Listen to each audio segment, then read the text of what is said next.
Hello aspirants, good evening. आप सभी को मेरा राम राम, प्रणाम, आदाब। सभी को सत श्री अकाल। आज मैं सबसे पहले अपने आप को इंट्रोड्यूस कराने चाहूंगी। I am Kiran Bhardwaj and I have 8 years academic teaching experience and from today I want to teach English grammar। देखो, पहले मैं 8 साल तक काम कर चुकी हूँ एकेडमीज में, डिफरेंट डिफरेंट एकेडमीज में, जिसमें सबसे फेवरेट मेरी एपीसी एकेडमी रही है।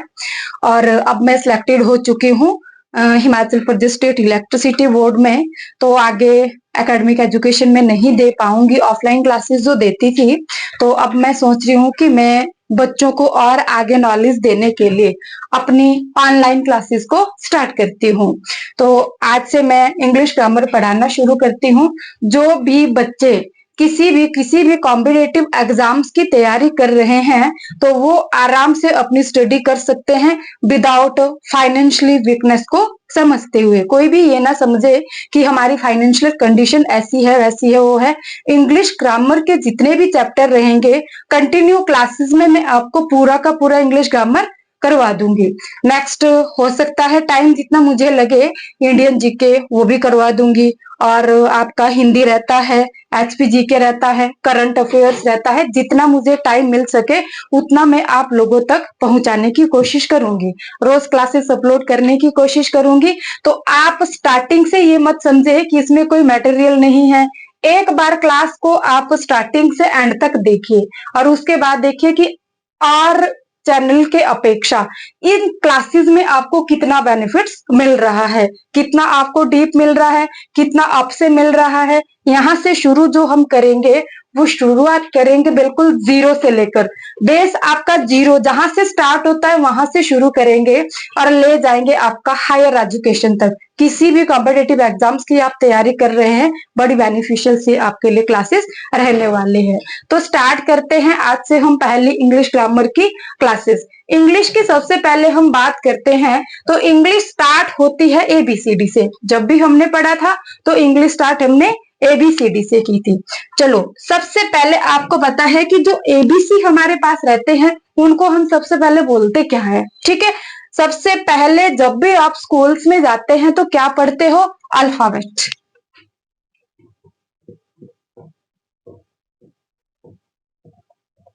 अल्फाबेट। अब अल्फाबेट पढ़ने से पहले सबसे पहले ये तो पता होना चाहिए कि अल्फाबेट होता है कि अल्फाबेट्स होता है, ठीक है। तो मैं यहाँ पे डिस्कस करना चाहूंगी कि टर्म्स दोनों ही होती है, अल्फाबेट भी होता है, अल्फाबेट्स भी होता है।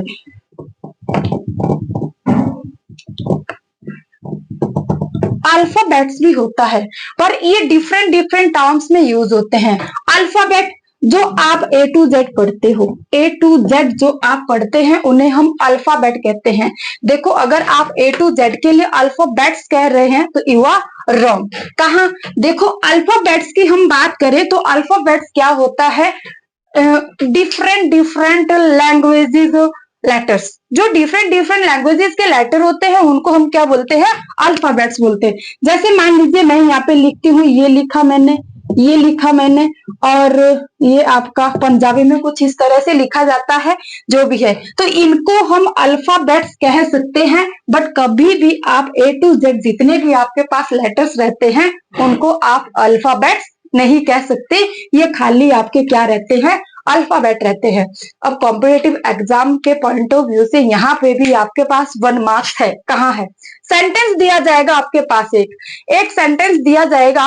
अगर उस सेंटेंस में आपके पास एक लैंग्वेज की बात की गई है और इस लैंग्वेज में अल्फाबेट्स लिखा गया है तो देखना आपकी जो एरर है वो अल्फाबेट्स में है, ठीक है। अगर हम बात करें प्रीवियस ईयर पेपर्स की करेंगे, जैसे एचपी पुलिस की बात करेंगे, तो उसमें एक बार आपको लास्ट टाइम आपके पास एग्जांपल दिया गया है जिसमें आइकन्स दिया गया था। आइकन्स में सिर्फ आपकी एरर थी, इतनी छोटी सी एरर थी। आइकन्स में बताना था कि बस इस वाले सेक्शन में आपके पास एरर है। कैसे बताएंगे? तब जब आपको पता होगा, ठीक है। तो यहीं से हम स्टार्ट करते हैं। अब इन्हें ए टू जेड जो टोटल्स होते हैं ये अल्फाबेट होते हैं, हिंदी में जिन्हें हम वर्णमाला कहते हैं। अल्फाबेट की अगर हम बात करेंगे, ए टू जेड जितने भी लेते हैं 26, इनको हम अल्फाबेट ना कह के फिर आगे ये डिवाइड हो जाते हैं, इनको हम लेटर्स कहते हैं। और लेटर्स कहने के बाद आपको पता है कि A to Z के बाद आपके पास 5 वोवल और 21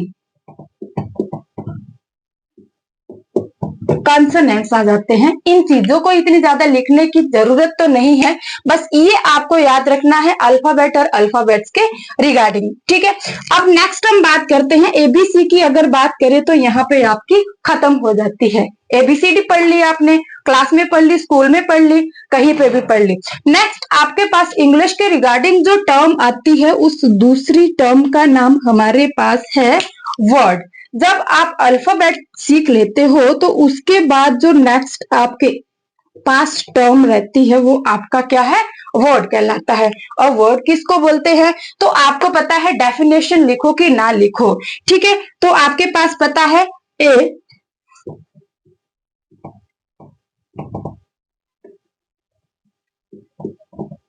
group of letters that make a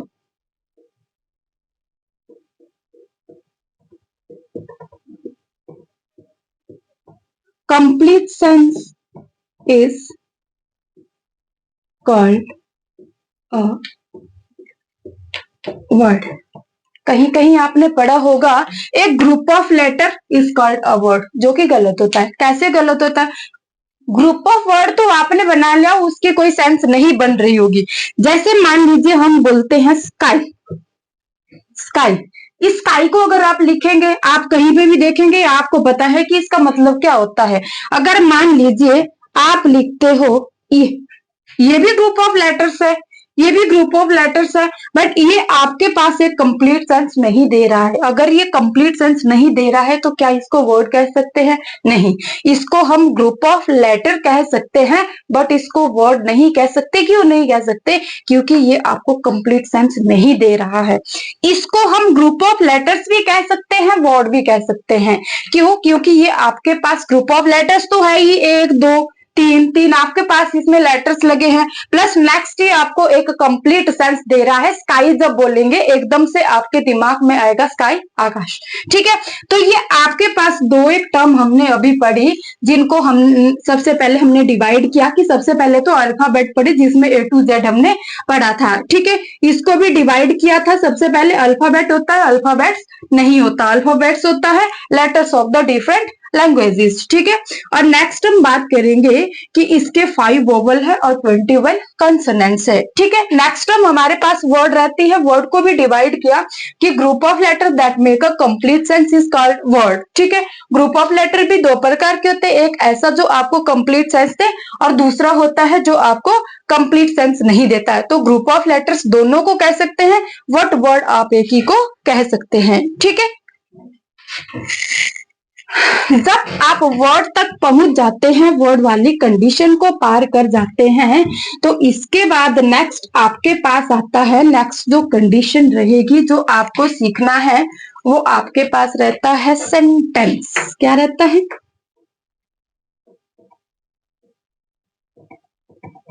sentence.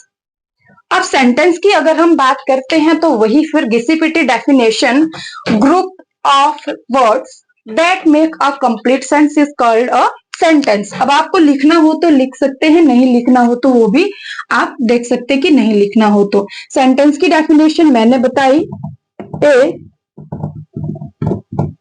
Group of letters that make a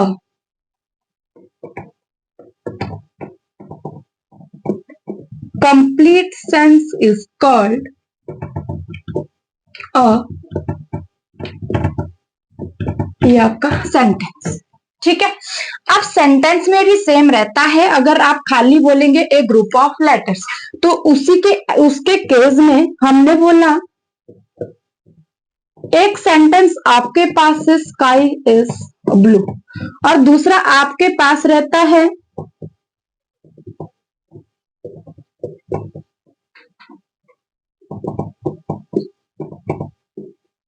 is blue sky, ठीक है। दोनों के दोनों आपके पास सेंटेंस, ये भी है, ये भी है, सॉरी, दोनों के दोनों आपके पास ग्रुप ऑफ वर्ड्स है। ये भी ग्रुप ऑफ वर्ड्स है, ये भी ग्रुप ऑफ वर्ड है। कैसे फाइंड आउट करें सेंटेंस कौन सा है? सेंटेंस वो होगा जो हमें कंप्लीट सेंस देता है, जिसको बनाने की कोई ना कोई सीक्वेंस बनी हो। तो इसकी हम बात करेंगे, इसको हम कंप्लीट सेंटेंस कह सकते हैं, इसको नहीं कह सकते, क्योंकि ना तो ये सीक्वेंस वाइज लगा है जिस तरह से एक सीक्वेंस बनती है, और ना ही इसके आपके जो वर्ड है वो सिस्टमैटिक लगे हैं। ठीक है, तो आपको ध्यान रखना है कि जो सेंटेंस है उसको कैसे हम बनाते हैं। तो a group of letters that make a complete sense, जो आपको एक कंप्लीट सेंस देता है उसको क्या बोलते हैं? एक कंप्लीट सेंटेंस बोलते हैं। ठीक है, सेंटेंस तक आपने पढ़ लिया। क्या सेंटेंस बनाने के लिए कोई एसेंशियल एलिमेंट्स भी है? तो जी हाँ, एक सेंटेंस को कंप्लीट करने के लिए एसेंशियल एलिमेंट्स भी है। कैसे हम बताएं? देखो, सबसे पहली बात मैं आपको बताना चाहती हूँ कि एक सेंटेंस को कंप्लीट करने के लिए जो सबसे एसेंशियल एलिमेंट रहता है दैट इज वर्ब। क्या रहेगा? वर्ब। और भी होते हैं? हाँ जी, और भी होते हैं। वर्ब के बाद जो चीज यूज होती है, वर्ब के बाद, उसको हम वर्ब का ऑब्जेक्ट कहते हैं। वर्ब के पहले जो आपके पास चीज यूज होती है उसको हम सब्जेक्ट कहते हैं। उसको क्या बोलते हैं? सब्जेक्ट बोलते हैं। 3 टर्म ऐसी है जो एक सेंटेंस को कंप्लीट करता है। कौन कौन सी 3 टर्म? सब्जेक्ट होना चाहिए, वर्ब होनी चाहिए, ऑब्जेक्ट होना चाहिए। वर्ब एसेंशियल एलिमेंट बताया। वर्ब एक ऐसा एसेंशियल एलिमेंट है जो खुद में ही एक सेंटेंस को कंप्लीट कर सकता है। कैसे कर सकता है? जैसे मान लीजिए हम यहाँ पे बताते हैं गो। अगर मैं आपको बोलूं गो, नेचुरल सी बात है, आप समझ जाएंगे कि जाने के लिए बताया जा रहा है। मैं बोलती हूँ सिट डाउन, आप समझ जाएंगे बैठने के लिए बताया जा रहा है। ठीक है, तो एसेंशियल एलिमेंट कौन सा हुआ? वर्ब। क्यों? क्योंकि ये खुद में ही एक सेंटेंस को कंप्लीट कर रहा है। मान लीजिए आपके पास वर्ब नहीं है, आपके पास ऑब्जेक्ट नहीं है, बट आपके पास सब्जेक्ट है। ठीक है, सब्जेक्ट है। अब मैं कैसे बोलूं? जैसे फॉर एग्जाम्पल सब्जेक्ट के रूप में मैंने राहुल ले लिया। मैं बोलती हूँ राहुल, तो राहुल देखेगा मुंह की क्या बोल रहे हैं आगे, आगे भी मुझे बताना पड़ेगा।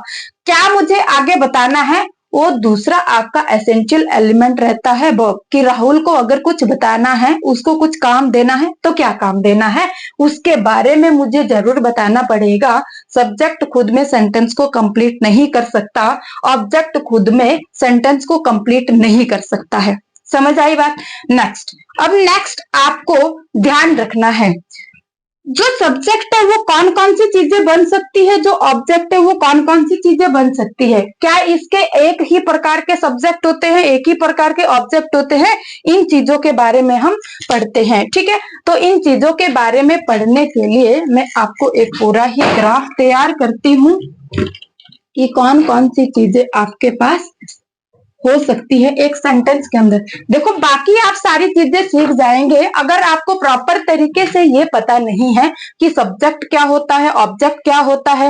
हो सकता है आपको ऑब्जेक्ट के रूप में कोई एडजेक्टिव दिया गया, आप तो सोच लेंगे वर्ब के बाद है तो शायद ये ऑब्जेक्ट होगा, बट ऐसा नहीं है। तो सबसे पहले हम बात करेंगे सब्जेक्ट की। सब्जेक्ट सबसे पहले तो है, सब्जेक्ट होता क्या है? तो आपको पता है, इजी सी लैंग्वेज में अगर हम बात करें तो सब्जेक्ट होता है डूअर। डूअर बोले काम करने वाला, जो काम करता है उसको सब्जेक्ट कहते हैं। ठीक है, आपके पास इंग्लिश ग्रामर में 8 पार्ट ऑफ स्पीच दिए होते हैं। 8 पार्ट ऑफ स्पीच है, तो 8 पार्ट ऑफ स्पीच में से क्या सब्जेक्ट कोई सा वर्ड बन सकता है? क्या कोई सा भी पार्ट ऑफ स्पीच सब्जेक्ट बन सकता है? तो नो एंड नेवर। सब्जेक्ट बनाने के लिए हमारे पास सिर्फ और सिर्फ 2 चीजें चाहिए होती है। सब्जेक्ट अगर बनाना है, या तो नाउन होना चाहिए या प्रोनाउन होना चाहिए। 2 चीजों में से या नाउन या प्रोनाउन, 2 चीजें ही सब्जेक्ट बन सकती है। इसके बाद कोई भी आपके पास एडजेक्टिव है, वर्ब है, एडवर्ब है, कंजक्शन है, इंटरजेक्शन है, प्रपोजिशन है, वो कभी भी सब्जेक्ट नहीं बन सकते हैं। ठीक है, क्या है एसेंशियल चीज सब्जेक्ट को बनाने के लिए? या तो नाउन होना चाहिए या प्रोनाउन होना चाहिए। अगर ये दोनों चीजें आपके पास किसी सेंटेंस में नहीं है वर्ब के पहले, तो आपके पास सब्जेक्ट भी नहीं है। ध्यान रखें इस बात को। दूसरी, ये सब्जेक्ट के रिगार्डिंग था। सब्जेक्ट सिर्फ एक ही प्रकार का होता है। ठीक है, या तो वो नाउन होगा या वो प्रनाउन होगा। ठीक है, दूसरी बात हमारे पास ऑब्जेक्ट वर्ब वाला टॉपिक आपको थोड़ा बाद में समझाती हूँ, ये थोड़ा लेंथी जाएगा। ऑब्जेक्ट सबसे पहली बात है कि जो ऑब्जेक्ट है वो आपके पास दो प्रकार का रहता है। कितने प्रकार का? दो प्रकार का। कौन कौन सा? सबसे मेन बात, एक ऑब्जेक्ट होता है ऑब्जेक्ट ऑफ वर्ब का ऑब्जेक्ट। दूसरा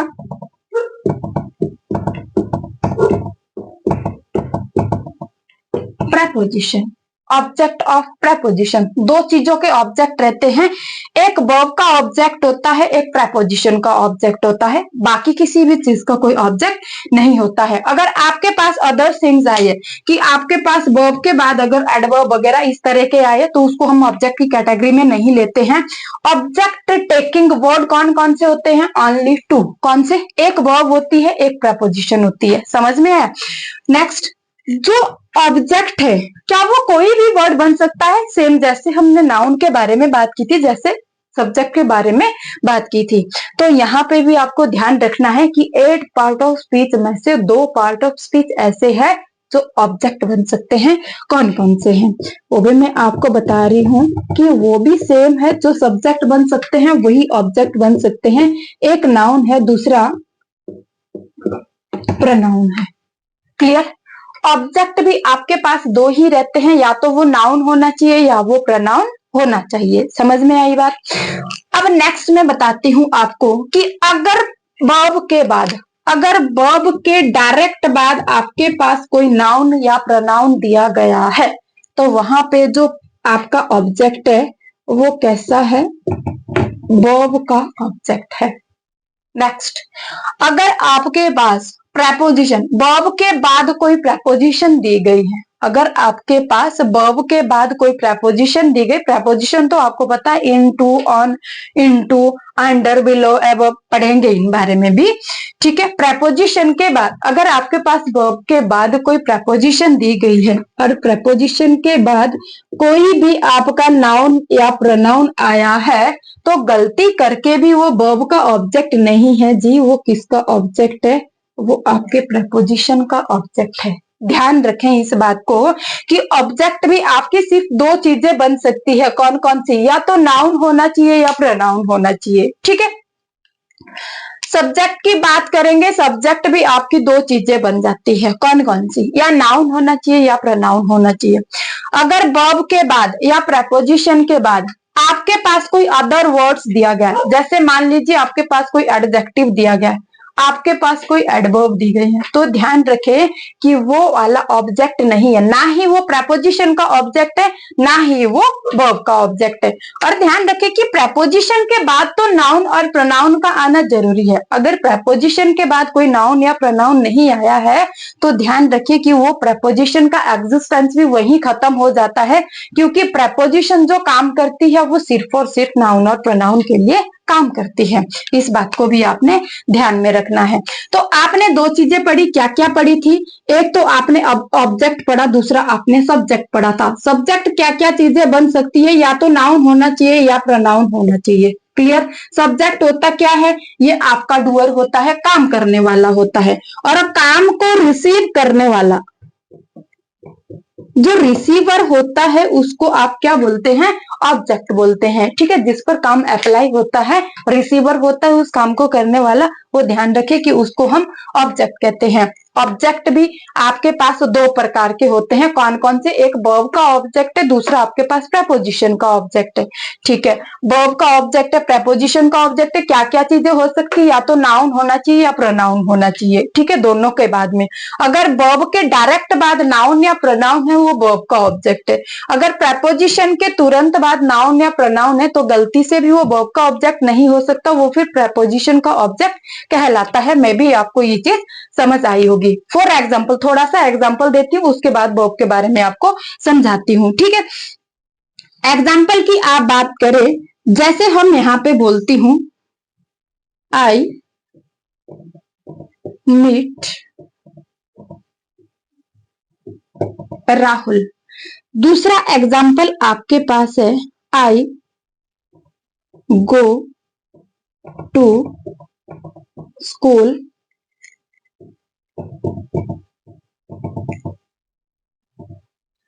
एवरीडे। क्लियर? अब आपको देखना है, ये आपके पास सेंटेंस दिए गए, मैंने बताया था कि सेंटेंस में तीन चीजें जरूरी होती हैं। एक आपके पास वर्ब होनी चाहिए, एक आपके पास सब्जेक्ट होना चाहिए, एक आपके पास ऑब्जेक्ट होना चाहिए। कहां से पहचाना कौन सा सब्जेक्ट कौन सा ऑब्जेक्ट है? सबसे पहले हम देखेंगे यहाँ पे आपके पास क्या है, वर्ब दी गई है। वर्ब दी गई है, वर्ब के पहले वाली जो कंडीशन होती है उसको हम क्या बोलते हैं, सब्जेक्ट बोलते हैं। वर्ब के जो बाद आता है उसको आप क्या बोलते हैं, ऑब्जेक्ट बोलते हैं। समझ में है? ठीक है। मैंने बताया था आपको कि सब्जेक्ट आपकी दो चीजें बन सकती है, तो आप डिफाइन कर सकते हैं यहाँ पे कि यहाँ जो आपका वर्ड यूज हुआ है, क्या ये नाउन और प्रोनाउन में से एक चीज है कि नहीं है? आपने बताया जी है। आई आपका प्रोनाउन है, प्रोनाउन है, तो यहाँ पे ये जो सब्जेक्ट के रूप में है वो बिल्कुल सही है। समझ आया? ठीक है। अब उसके बाद आपके पास वर्ब दी गई है, ठीक है, बता दिया, ठीक है, वर्ब दी गई है। अब नेक्स्ट इसके बाद जो वर्ब है उसके बाद क्या कोई और चीज दी गई है? यहाँ पे कुछ भी नहीं है, ना प्रपोजिशन है ना कुछ भी नहीं है, आपको नहीं दिख रहा। और इसके तुरंत बाद आपको राहुल दिख रहा है। Any naming word is called noun. ये राहुल जो नाम है वो किसका है? आपको पता है किसी लड़के का नाम है। अगर ये लड़के का नाम है तो आपको पता है कि ये क्या है, नाउन है। तो इसको अगर कभी डिफाइन करना पड़ता है कि किसी सेंटेंस में ऑब्जेक्ट है कि नहीं है, तो इसमें ध्यान रखिए कि आपके पास ऑब्जेक्ट है। और अगर बताया जाएगा कि ऑब्जेक्ट किसका है, तो ये आपकी वर्ब है ना, और ये वर्ब के बाद तुरंत नाउन और प्रोनाउन आया है, तो किसका ऑब्जेक्ट है? ये वर्ब का ऑब्जेक्ट है। समझ आया? ठीक है। दूसरा सेंटेंस ये आपके पास है, गो तो सारे जानते हैं ना कि गो क्या होती है, वर्ब की फॉर्म, जाना। ठीक है, गो आपकी वर्ब की फॉर्म है। ठीक है जी। इसके पहले जो वर्ड आएगा वर्ब की फॉर्म के पहले, उसको हम क्या बोलते हैं? सब्जेक्ट बोलते हैं। ठीक है, बता दिया, सब्जेक्ट बोलते हैं। अगर सब्जेक्ट बोलते हैं तो या तो ये आपका नाउन होना चाहिए या प्रोनाउन होना चाहिए। आपको पता है ये प्रोनाउन है, प्रोनाउन है तो सब्जेक्ट के रूप में बिल्कुल सही है। ठीक है, नेक्स्ट हम बात करते हैं, ये आपके पास वर्ब की फॉर्म है। वर्ब की फॉर्म के बाद जो आपके पास यहाँ पे नेक्स्ट स्टेप आता है वो किसका आता है? ऑब्जेक्ट का आता है। अब यहाँ पे ऑब्जेक्ट को डिफाइन करना है कि इस सेंटेंस में आपके पास वर्ब का ऑब्जेक्ट है कि नहीं है।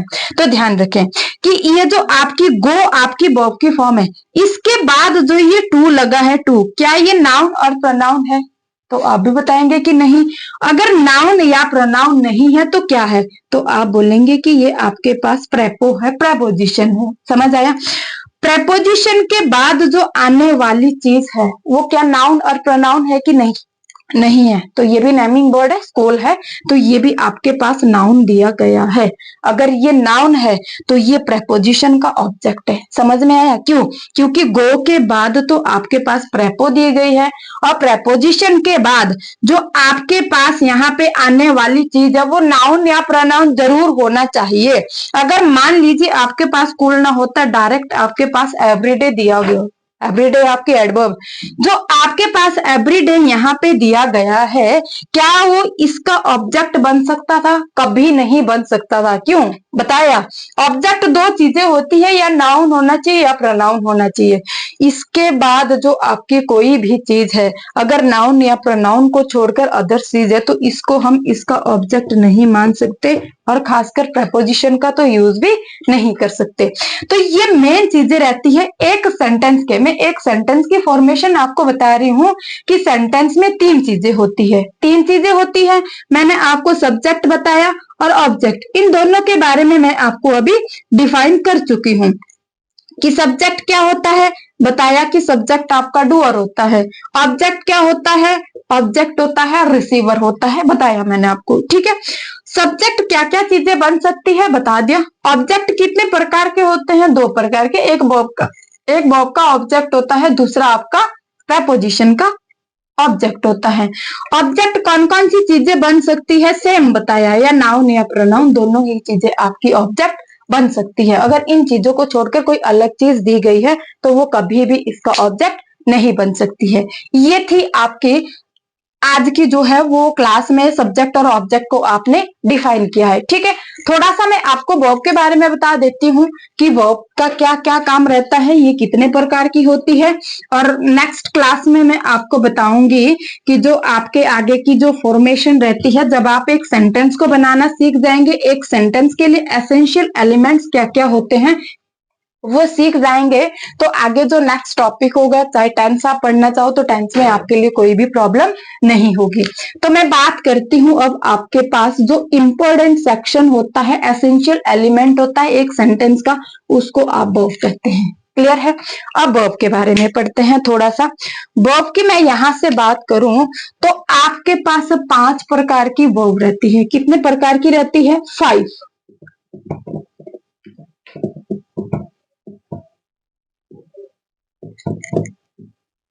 5 टाइप्स ऑफ वर्ब। कौन कौन सी रहती है? 3 टाइप्स तो आपने भी पढ़े, फर्स्ट, सेकंड एंड थर्ड। ठीक है, तो हम यहाँ पे पढ़ेंगे वर्ब की first form, second form, verb की थर्ड फॉर्म, वर्ब की फोर्थ फॉर्म और वर्ब की फिफ्थ फॉर्म। वर्ब की फर्स्ट फॉर्म की हम बात करेंगे। सबसे पहले इनके नेम जानते हैं कि इन्हें किस किस नेम से पुकारा जाता है। ठीक है, सबसे पहले है वर्ब की फर्स्ट फॉर्म, और फर्स्ट फॉर्म को हम बोलते हैं बेस फॉर्म। क्या बोलेंगे? Base form. ध्यान रखें कि बेस फॉर्म जो आपकी होती है वो कैसी होती है? प्लूरल। इस बात को आपने याद रखना है कि जिस फॉर्म में वर्ब का जन्म होता है वो कैसी रहती है? प्लूरल फॉर्म रहती है। वर्ब की सेकंड फॉर्म जो होती है उसका नाम है पास्ट फॉर्म। सिंगुलर प्लूरल की बात करें तो ये सेम रहती है, चाहे सिंगुलर में चाहे प्लूरल में, जैसे आप लेना चाहो ये सेम रहती है, चेंज नहीं होती है। वर्ब की थर्ड फॉर्म की हम बात करें, आधे से ज्यादा स्टूडेंट्स को तो नाम भी पता नहीं होगा कि फर्स्ट फॉर्म को क्या बोलते हैं, सेकंड को, थर्ड को, बट डजेंट मैटर। आप आराम से क्लासेस देखिए, पूरा का पूरा ग्रामर बिल्कुल इजी वे पे करवा दूंगी। ठीक है, इसको बोलते हैं पास्ट पार्टिसिपल फॉर्म। ये भी सेम रहती है, आपकी सिंगुलर की बात करें चाहे प्लूरल की करें, ये भी सेम रहती है। वर्ब की फोर्थ फॉर्म,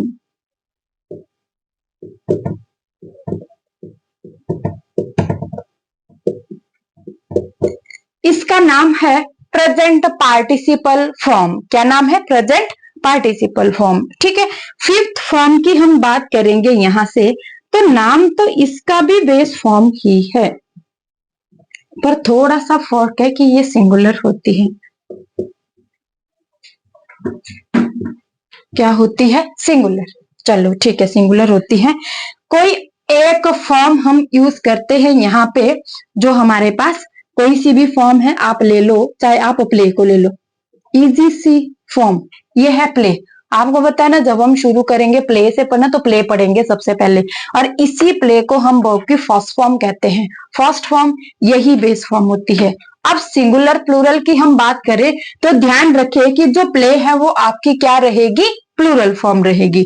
सेकंड फॉर्म का आपको पता है कि इसकी सेकंड फॉर्म प्लेड रहेगी, मतलब ईडी वाली जो फॉर्म रहेगी उसको हम पास्ट फॉर्म कहते हैं। कुछ एक फॉर्म होती है जिनको जैसे राइट, रोट, रिटर्न होती है, जो सेकंड और थर्ड में अलग अलग होती है। सेकंड फॉर्म को किस तरह पहचानना है, थर्ड फॉर्म को किस तरह पहचानना है, वो आगे आप किस में पढ़ेंगे? टेंस में पढ़ेंगे, वो बता दूंगी कि किस तरह से हम पढ़ते हैं, किस तरह से पहचानते हैं कि सेकंड फॉर्म यूज हुई है कि थर्ड फॉर्म। यहाँ पे जो थर्ड फॉर्म है सेम इसका आपको पता है कि प्ले की, तो ये भी सेम रहती है, प्लेड रहती है।